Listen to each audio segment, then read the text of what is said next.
And now we can see very clearly that we almost have like a cut out shape already. And now we want to limit or define our actual brush area. We can do this with the lasso tool, pressing L. It's that little tool here. It's like the first tool we actually use in our image now.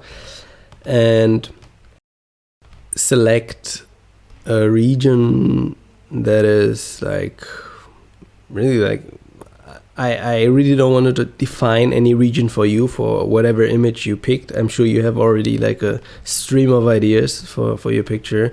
So just pick what feels nice for you and what feels intuitive.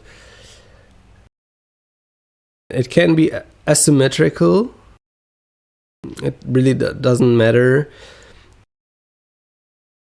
But it has a consequence. So I know it sounds ironic, it doesn't matter, but it has a consequence. What I say that selecting this shape is already it's already a design choice, I would say.